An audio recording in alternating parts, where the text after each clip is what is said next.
रामकृष्ण हरी. जय महाराष्ट्र. आज 1 मे म्हणजे महाराष्ट्र दिन. 1 मे 1960 रोजी महाराष्ट्र राज्याची भाषिक प्रांतवार निर्मिती झाली. तेव्हापासून आपण सर्वजण महाराष्ट्र दिन साजरा करतोय.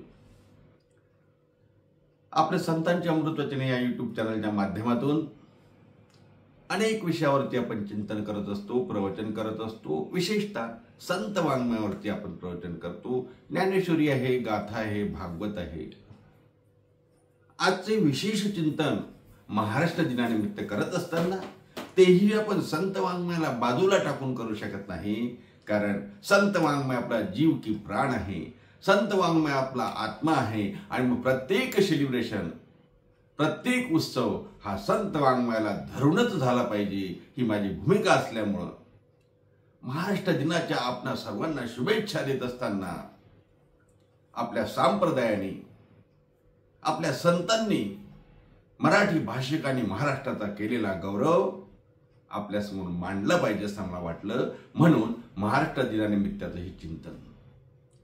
आपल्याला आठवत असेल,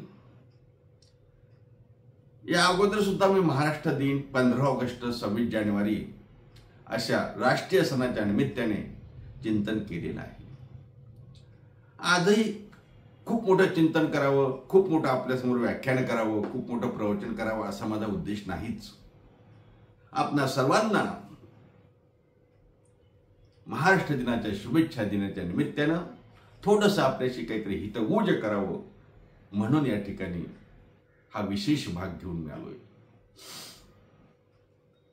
महाराष्ट्र दिनाचं चिंतन करत असताना, महाराष्ट्र दिनाच्या शुभेच्छा देत असताना मला माझ्या माऊलींची ओवी आपल्यासमोर ठेवलीच पाहिजे. आणि मला वाटते ती बहुतेकांच्या पाठांतरातली किंवा ऐकण्यातली तरी असावी. माऊली ज्ञानोबाराय म्हणतात, ये मराठीचे नगरी ब्रह्मविद्येचा सुकाळू करी, घेणे देणे सुखजीवरी हो दिया जगा.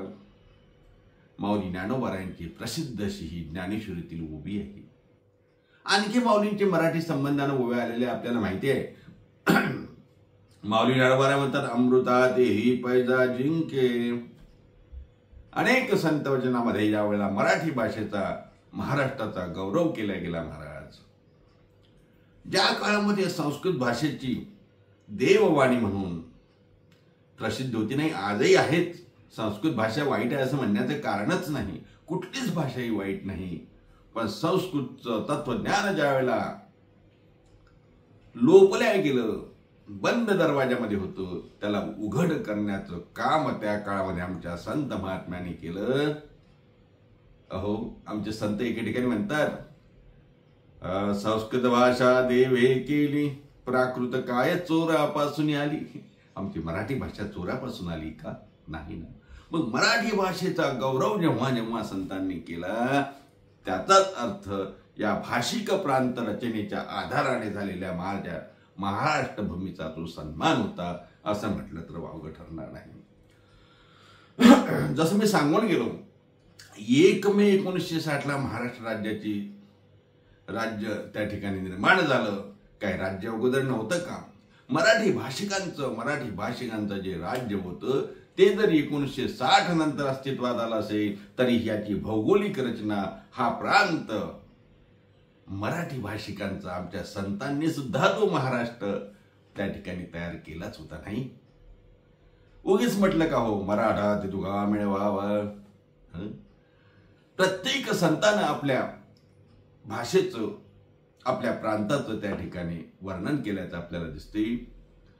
माऊली ज्ञानोबाराय, तुकोबाराय, नाथ महाराज, समर्थ रामदास स्वामी, अनेक संत, वारकरी संप्रदायातल्या सर्व संतांनी या जगतामध्ये, या जगताला तो समता, बंधुत्व, एकात्मतेचा संदेश दिला. तो या भूमीतून दिला, याचा आपल्याला अभिमान वाटायला पाहिजे. विश्वाच्या कल्याणाचा विचार करणारा आमचा धर्म, विश्व कल्याणाची कामना करणारा आमचा धर्म, या विश्वाचं कल्याण व्हावं म्हणून फक्त आमच्यासाठी नाही, आमच्या स्वार्थासाठी नाही, जगताच्या कल्याणाची इच्छा धरून ज्यावेळेला माऊली ज्ञानोबाराय गुरु निवृत्तीनाथांकडे भगवंताकडे प्रार्थना करून जगाच्या कल्याणाचा प्रसाद मागतात, ते पसायदान आपल्याला माहिती नाही का? ते पसायदान या भूमीतून झालं, या महाराष्ट्राच्या भूमीतून झालं. उगीच आम्ही म्हणतो का हो गर्दा महाराष्ट्र माझा, उगीच नाही महाराज. कारण अनेक राज्य असतील पण महाराष्ट्र एकच आहे. का सांगतोय? या राज्यातून एक समतेचा, विश्वबंधुत्वाचा संदेश जगाला गेला. तुकोबारायांचा अभंग सर्वांना माहिती आहे, मी बरेचदा सांगितलंही असेल. विष्णू माझ्या जग वैष्णवांचा धर्म, आमचा धर्म काय आहे? भेदाभेद भ्रम अमंगळ, भेदाभेद भ्रम अमंगळ. महाराष्ट्राला पुरोगामी म्हटलं जाते, माहिती आहे तुम्हाला? आता पुरोगामीच्या व्याख्या कोणाच्या काय आहेत मला माहिती नाही, पण पुरोगामीची व्याख्या ही असायला पाहिजे. 700-750 वर्षापूर्वी पंढरपूरच्या वाळवंटामध्ये एका पंक्तीला बसून जेवणारे ब्राह्मण समाजामध्ये जन्माला आलेले माऊली ज्ञानोबाराय, निवृत्तीनाथ, सोपान काका, मुक्ताबाई, शिंपी समाजामध्ये जन्माला आलेले नामदेव महाराज, दाशी असलेली जनाबाई, अत्यंत दलित समजल्या जाणाऱ्या त्यावेळच्या महार समाजामध्ये जन्माला आले चोखामेळा महाराज, माळी समाजामध्ये जन्माला आलेले सावता महाराज, कुंभार समाजामध्ये जन्माला आलेले गोरा कुंभार महाराज, अशी अनेकविध 18 पगड जाती जमातीतले संत महात्मे ज्यावेळेला पंढरपूरच्या भूमीमध्ये वाळवंटामध्ये एकत्र बसून कीर्तन करतात आणि एकत्र जेवण करतात, भजन करतात, भोजन करतात, यापेक्षा दुसरं अस्पृश्यता निवारणाचं आणि सामाजिक समरसतेचा संदेश देणारं दुसरी घटना कुठली असू शकते? ही जर 700 वर्षापूर्वी या प्रांतामध्ये, या विभागामध्ये झाली तर खऱ्या अर्थानं क्रांतीची, सामाजिक क्रांतीची, भेदाभेद निर्मूलनाची चळवळ कुणी चालू केली? या महाराष्ट्रातून आमच्या संत महात्म्यांनी चालू केली. पुढे अनेक सामाजिक कार्यकर्ते, समाजसुधारक आले. मी म्हणत नाही त्यांनी काही केलं नाही, पण आम्ही हे का विसरतो का प्रतिष्ठान नगरी पैठणमध्ये तळपत्या वाळवंटामध्ये हरिजनाचं पडलेलं मूल आपल्या खांद्यावर उचलून महारवाड्यात नेऊन देणारे आमचे श्री संत एकनाथ महाराज का आपल्याला आठवत नाही? सामाजिक सुधारणेसाठी त्यांचंही एक मोलाचं पाऊल आपण बघितलं पाहिजे. धर्म म्हणजे काय? राष्ट्र निर्मितीच्या कार्यामध्ये कसं सहकार्य करावं हे तुकोबारांकडे बघून आपल्याला वाटत नाही का? छत्रपती शिवरायांच्या स्वराज्य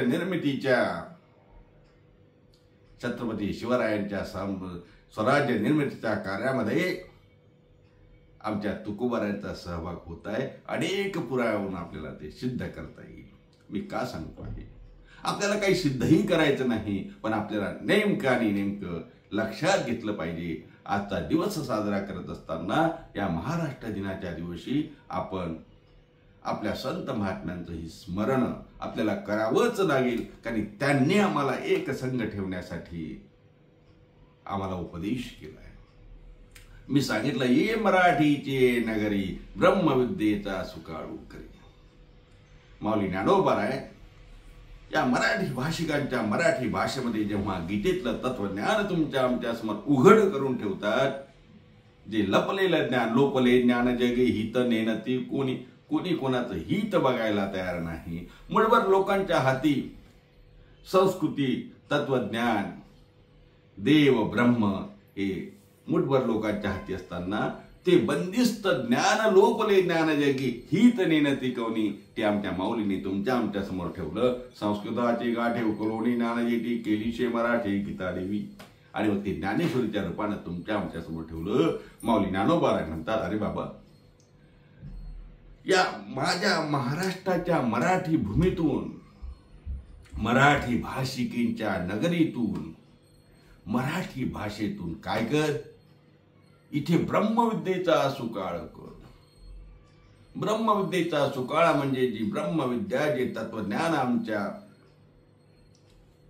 पूर्वीच्या ग्रंथांमध्ये आहे, जे ग्रंथ संपदेमध्ये आहे, जे संस्कृतमध्ये बंदिस्त आहे, ते या मराठीमध्ये उघड होऊ दे. आणि काय कर, याच मराठीच्या नगरीमध्ये हे ब्रह्मज्ञान सर्वांना सर्वांना सर्वांना मिळू दे. हे ब्रह्मविद्येचा सुकाळू करी.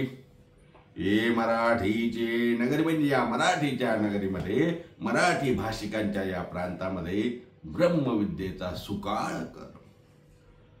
आता एक गोष्ट लक्षात घ्या, थोडंसं ओवीच्या दृष्टीने बोलतो. ज्या अर्थी माऊली ज्ञानोबा सुकाळ करी असं म्हणतात, त्या अर्थी ते सुकाळ नव्हता, दुष्काळ होता. कशाचा दुष्काळ होता? ब्रह्मविद्येचा दुष्काळ होता. आता ब्रह्मविद्या म्हणजे खोलात जाऊन कठीण करून सांगणार नाही, अवघड मला बोलायचं नाही. ब्रह्मविद्या म्हणजे एकच लक्षात घ्या, जीवन जगण्याची विद्या. कसं जगावं हे आपल्याला संत महात्म्यांनी शिकवलं. आणि ही विद्या म्हणजे भगवत प्राप्ती, भगवंत, अध्यात्म काय आहे, धर्म काय आहे, हे खऱ्या अर्थानं जनसामान्याला कळावं म्हणून ब्रह्मविद्येचा सुकाळू करी. आता मी मागे पण एकदा बोललो, धर्म म्हणजे धर्माच्या क्लिष्ट व्याख्या सांगून आपल्याला भ्रम निर्माण करण्याचा माझा उद्देश नाही. माऊली ज्ञानोबरायांनी खूप सोपी धर्माची व्याख्या सांगितली, तुकोबरायांनीही खूप सोपी व्याख्या सांगितली. मी आताच आपल्याला प्रमाण सांगितलं, विष्णुमय जग वैष्णवांचा धर्म. वैष्णवांचा धर्म काय आहे? तर हे जग विष्णुमय आहे. मग या जगतामध्ये कोणी नीच, कोणी उच्च, कोण खालच्या जातीचा, कोण वरच्या जातीचा, हा विषयच नाही महाराज. उंच नीच काही नेणे भगवंत तिष्ठे भावभक्त रे कोणिया. आपण अनेकदा चिंतन केलं संत महात्म्यांच्या, संत चरित्रामध्ये आपण सर्व संतांचं चिंतन करताना हा विषय आपण हाताळला आहे. म्हणजे धर्म काय आहे? विष्णुमय जग वैष्णवांचा धर्म. किंवा माऊली ज्ञानोबराय सुंदर माऊलींची ओवी आहे. माऊली म्हणतात, येथ वडील जे जे करीती त्या नाम धर्म ठेवती, एरानुष्ठिती सामान्य सकळ. कशाला धर्म म्हणावं? जे आमच्या पूर्वजांनी, वडिलांनी जे चांगलं काम केलं, आमच्या संत महात्म्यांनी, सामाजिक कार्यकर्त्यांनी, समाज सुधारकांनी जो मार्ग दाखवला, त्या मार्गाने जाणं म्हणजे धर्म. मार्ग दावणी गेले आधी दयानिधी संतते, येण्याचे म्हणते चालू जात न पडे गुंता कोठे काही. चांगला मार्ग संतांनी आपल्याला दाखवला, समाज सुधारकांनी दाखवला, महात्म्यांनी दाखवला. त्या मार्गाने आपण गेलं पाहिजे. येण्याची पंथे चालू जात न पडे गुंता कोठे काही. त्याच मार्गाने आडवंडाने जाऊ नये महाराज. अलीकडे मार्ग, चुकीचे मार्ग लोक दाखवतायत, चुकीच्या मार्गाने आपण जातोय. पण आपल्याला संत महात्म्यांनी जो मार्ग दाखवला ना, या मार्गातले सर्व काटे संतांनी बाजूला करून आपल्यासाठी सोपी पायवाट करून ठेवली. तुका म्हणे सोपी केली पायवाट. आणि याच वाटेने आपण गेलं पाहिजे. संत महात्म्यांनी दाखवलेल्या मार्गावर अंजून आपण गेलं, कारण तो मार्ग सुलभ आहे, नीट आहे, नेटका आहे. संत महात्म्यांनी तेच काम केलं. झाडू संतांचे मार्ग आडराणे भरले जग. आडराणाचा मार्ग, गुंतागुंतीचा मार्ग त्या ठिकाणी मोकळा करून सोपा आणि सुलभ मार्ग तुम्हाला दाखवला. कसं जगावं, कसं वागावं, कसं बोलावं, कसं शिकावं, हे सर्व आपल्याला या महाराष्ट्रातल्या संतांनी शिकवलं. त्याच मार्गाने आपण गेलं पाहिजे. अनेक मतमतांतरे असू शकतात, पण ते मतमतांतरे तिथेच मोडून या नाना मते देते सिद्धांत सौरसू. अनेक प्रमाण आहे महाराज, अनेक प्रमाण आहे. आजचं आपलं प्रवचन थोडं वेगळं असल्यामुळं महाराष्ट्र दिनाच्या निमित्तानं फक्त शुभेच्छा देण्यासाठी मी इथं आपल्यासमोर आलोय. म्हणून जास्त खोलात जाऊन चिंतन करणार नाही. पण एक गोष्ट नक्की आहे, हा माझा महाराष्ट्र कशामुळे झाला असेल तर नक्कीच माझ्या संत महात्म्यांच्या वाङ्मयामुळे झाला. संत महात्म्यांनी जे विचार आमच्या समोर ठेवले, संत महात्म्यांनी जे 18 पगड जातीचा एकत्रित करून हा भागवत धर्म, महाराष्ट्र धर्म वाढवला. पंढरीच्या वाळवंटामध्ये पंढरीच्या वारीमध्ये 18 पगड जातीला एकत्रित करून समता आणि विश्वबंधुत्वाचा जो संदेश आपल्याला दिला, ह्या सर्व गोष्टीचं अवलोकन केलं की आपल्या लक्षात येते नक्कीच आपले हे राज्य महाराष्ट्र आहे. आणि मग जसं माऊली ज्ञानोबा म्हणतात, ये मराठीचे नगरी ब्रह्मविद्येचा सुकाळू करी. मग या नगरामध्ये, या महाराष्ट्रामध्ये, या मराठी भाषिकांच्या नगरीमध्ये महाराज सुकाळ होऊ द्या. ब्रह्मविद्येचा, ब्रह्म म्हणजे काय? ब्रह्म म्हणजे सुख. जिथे दुःखाचा लवलेश नाही त्याला ब्रह्म म्हणावं. ब्रह्म म्हणजे दुसरं तिसरं आहे तरी काय? सुखरूप ऐसा तुझा कोण सांगा, माझ्या पांडुरंगा सारिका तू. सुख ज्याला आम्ही सुख म्हणतो, जिथे दुःखाचा लवलेश नाही, सर्व सुखाचे आगर असलेलं ते ब्रह्म आहे. आणि ते ब्रह्मविद्येचा सुकाळ म्हणजे ब्रह्मप्राप्तीचा सुकाळ म्हणजे जे ज्ञान, मी जसं सांगितलं, जे ज्ञान लपून ठेवलं ते उघड व्हावं, त्याचा सुकाळ व्हावा, सर्वांना ते त्या ठिकाणी प्राप्त करून घेता यावं. म्हणून माऊली म्हणतात, ये मराठीचे नगरी ब्रह्मविद्येचा सुकाळू करी. आणि याच ब्रह्मविद्येचा सुकाळ आमच्या संत महात्म्यांनी आपल्या वाङ्मयामध्ये करून दिला, जो तुम्हाला वाचता येतो. बंधन नाही महाराज, याने वाचावं, त्याने वाचावं, त्याने वाचू नये, त्याने हात लावू नये, त्यात 16 ओळी इथे नाही. ज्ञानेश्वरी कुणीही वाचू शकतं, तुकोबारायांची गाथा कुणीही वाचू शकतं, शांती ब्रह्मनाथांचं एकनाथी भागवत कोणीही वाचू शकतं. आणि मग यालाच म्हणायचं ब्रह्मविद्येचा सुकाळू करी. आणि मग अशी ही ब्रह्मविद्या, अशी ही सुखा प्राप्तीची विद्या. आता सुख वगैरे काय, कशाला सुख म्हणायचं? व्यावहारिक सुख काय, आध्यात्मिक सुख काय, मोठं चिंतन आहे. आपण ते आपल्या प्रवचनामध्ये करत असतो, पुन्हा आधी कधी करू. आज तो विषय इथे वाढवायचा नाही, विस्तार करायचा नाही. पण एक लक्षात ठेवा, सुखप्राप्ती आणि ब्रह्मप्राप्ती ही त्याचा सुकाळ आमच्या इथे हो. प्रेमभक्तीचा सुकाळ हो, भक्तीचा सुकाळ हो, सदाचरणानं वागण्याचा सुकाळ हो. ही आकांक्षा, ही इच्छा, हे मागणं या ठिकाणी माऊली ज्ञानोबा करतात. ये मराठीचे नगरी ब्रह्मविद्येचा सुकाळू करी. आणि मग आमच्या व्यवहारामध्ये सुद्धा काय होईल महाराज? ब्रह्मविद्येचा सुकाळ, घेणे देणे सुखची वरी हो दे या जगा. आणि मग हे सुकाळ, हा ब्रह्मविद्येचा सुकाळ झाल्यानंतर, हे ज्ञान आम्हाला प्राप्त झाल्यानंतर हे सुख या जगामध्ये पसरू दे. माऊली ज्ञानोबा आहे. खरंच महाराज माऊली असल्यामुळं आणि सर्वांचे माऊली असल्यामुळं सर्वांचा विचार करतात आणि सांगत नाही नुसतं आम्हालाच सुखी होऊ दे असं नाही. जगचीवरी, या जगतामध्ये घेणे देणे सुखचीवरी होऊ दे या जगा. म्हणजे या जगामध्ये सर्वत्र सुखाचा विचार होऊ दे. अहो त्यांची प्रतिज्ञाच तशी आहे ना, अवघाची संसार सुखाचा करीन, अवघाची संसार सुखाचा करीन, आनंदे भरीन तिन्ही लोक. अवघाची संसार जगताचा विचार आहे. आणि म्हणून या ओवीमध्ये सुद्धा माऊली ज्ञानोबा असं म्हणतात, घेणे देणे सुखचीवरी हो दे या जगा. या मराठीच्या नगरीतून निघालेलं हे तत्वज्ञान, हे सुखाचं प्राप्तीचं ज्ञान, हे ब्रह्मप्राप्तीचं ज्ञान, ब्रह्मविद्येचं ज्ञान महाराष्ट्रामध्ये तर याचा सुकाळ होऊच दे. पण या देणे घेण्यानं, याची देवाणघेवाण करून सुखाचे व्यवहारी सुख लाभ झाला आहे ना अभंग. तेव्हा या व्यवहारामधून सुद्धा, या देण्या घेण्याच्या व्यवहारात जग सुद्धा सुखाचं होऊ दे अशी इच्छा माऊलींनी केली. असं जगताचं कल्याण, सर्वांच्या कल्याणाची इच्छा व्यक्त करणारे माऊली याच महाराष्ट्रातले आहेत. तुकोबाराय याच महाराष्ट्रातले आहेत. नाथराय याच महाराष्ट्रातले आहेत. समर्थ रामदास स्वामी याच महाराष्ट्राचे. अनेक संत आहेत, अनेक संत आहेत, ज्या संतांनी तुम्हा मला आपल्या मराठी भाषिकांच्या बाबतीत केलेला गौरव, अनेक भाषांचा गौरव आपल्या माऊलींनी ज्ञानेश्वरमध्ये केला. 56 भाषेचा केला असे गौरव असं म्हटलंय. पण अभिमानानं मात्र अमृतातेही पैजा जिंके असं आपल्या मराठी भाषेला म्हटलं. आज महाराष्ट्र दिनाच्या निमित्तानं या सर्व आपल्या मराठी भाषिकांना, महाराष्ट्रातील सर्व भूमिपुत्रांना आणि जगाच्या पाठीवर जिथे कुठे मराठी बसले असतील त्या सर्व मराठी माणसांना महाराष्ट्र दिनाच्या खूप खूप शुभेच्छा देतो. आज तसं कामगार दिन सुद्धा आहे. कामगार दिनाच्या सुद्धा सर्वांना शुभेच्छा देतो. जास्त विस्तार न करता मी जसं म्हटलं फक्त शुभेच्छा देण्यासाठी आलो. 2 मिनिटात फक्त बोलणार होतो. बोलता बोलता मला वाटते काय 15-20 मिनिट काय बोललो असेल मला माहिती नाही.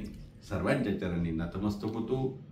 सर्वांना विनंती करतो, या महाराष्ट्रातल्या आपल्या संतांनी आपल्याला दिलेला ब्रह्मविद्येचा सुकाळू कर असं जे महाराजांनी माऊलींनी म्हटलं आहे, तो ब्रह्मविद्येचा सुकाळू करण्यासाठी संतांचं वाङ्मय आपण वाचलं पाहिजे. माऊलींची ज्ञानेश्वरी, तुकोबरायांची गाथा, नाथरायांचं एकनाथी भागवत हे आपण वाचावं, जेणेकरून ब्रह्मविद्येचा सुकाळू या महाराष्ट्रामध्ये होईल. माऊली ज्ञानोबा म्हणतात, ये मराठीचे नगरी ब्रह्मविद्येचा सुकाळू करी, घेणे देणे सुखाची वरी हो दे या जगा. सर्वांना पुन्हा एकदा रामकृष्ण हरी, सर्वांना एकदा जय महाराष्ट्र.